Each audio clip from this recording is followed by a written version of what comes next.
Você é uma pessoa consciente. Procura descartar de forma correta aquela embalagem que imprime orgulhosamente o símbolo de reciclável. Então você fica tranquilo com a certeza de que aquilo será de alguma forma reutilizado. Seu sentimento de culpa acaba ali, já que fez a sua parte. Pois bem, isso não é verdade.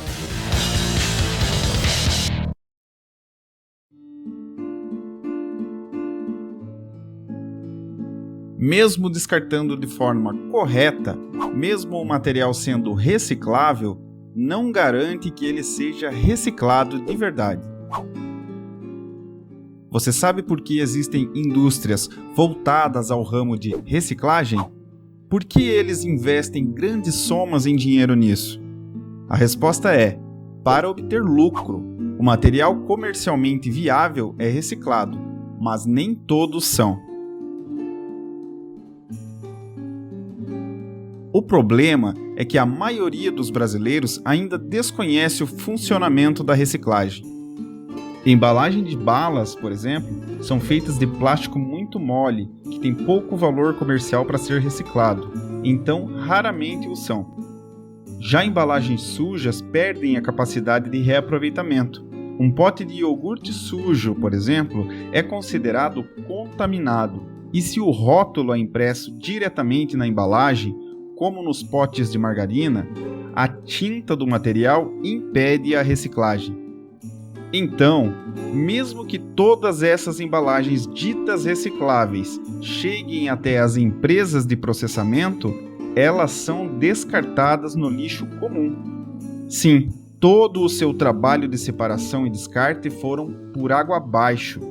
A lógica é simples.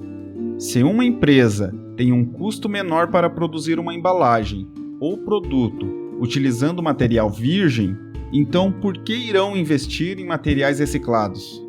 Nesses casos, é muito mais vantajoso utilizar matéria-prima virgem, depois fazer aquela velha impressão de material reciclável no rótulo para que o consumidor não se sinta culpado pelo consumo. Existe um desinteresse político e industrial no tema pela falta de vantagem econômica na reciclagem. Enquanto algumas embalagens têm logística de reaproveitamento consagrada, como produtos de aço, alumínio e papelão, outras são descartadas pela falta de retorno econômico, como o plástico.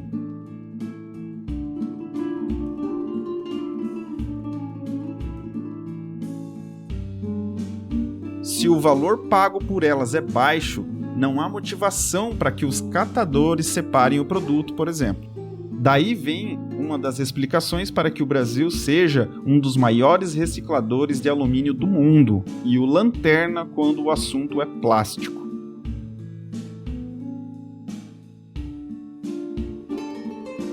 Em média, 1 quilo de alumínio vendido sai por R$ 3,70.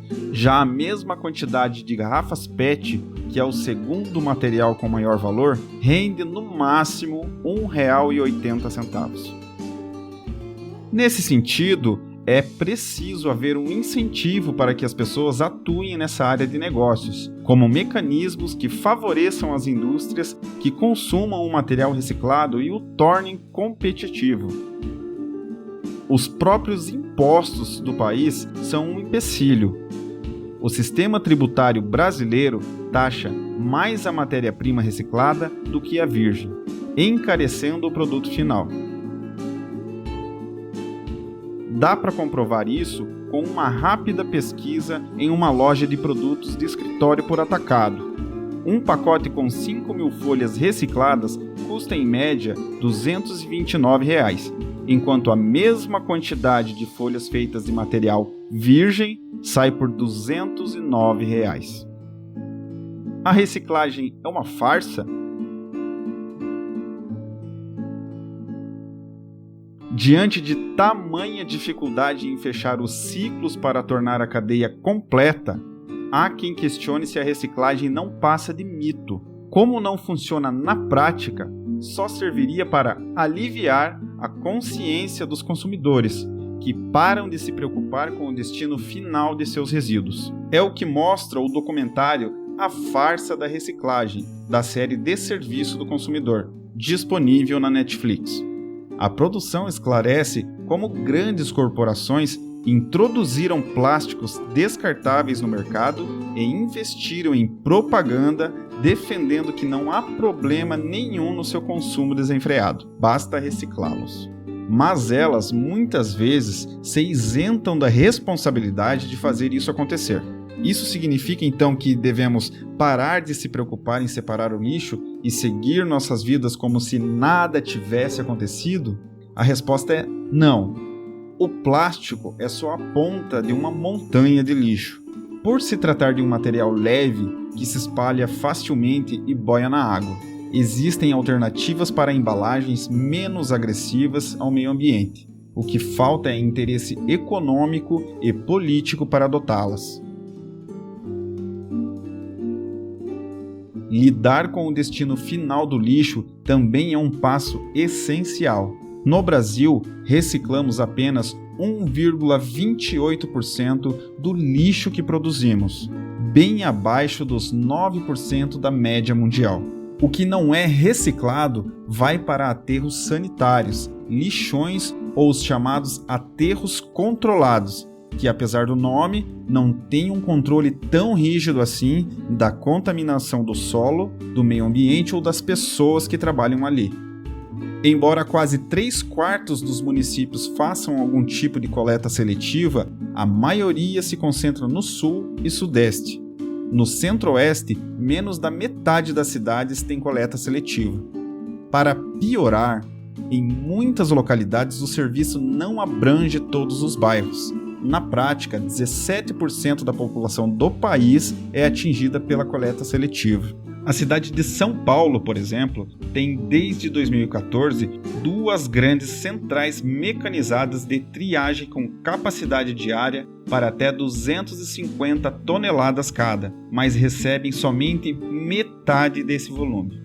Se somadas à rede de cooperativas de catadores manuais, a capacidade chega a pouco mais de 700 toneladas, embora o número processado nunca chegue a isso. Também não adianta acreditar que uma cruzada contra os canudinhos ou sacolinhas plásticas vão dar conta do problema. Nenhum item sozinho é responsável. Isso desvia a atenção do público para o que realmente importa. O problema é sistêmico e todos têm parcela de responsabilidade na solução. A indústria, o governo e você, claro. Curta esse vídeo, compartilhe com os amigos, comente aqui embaixo.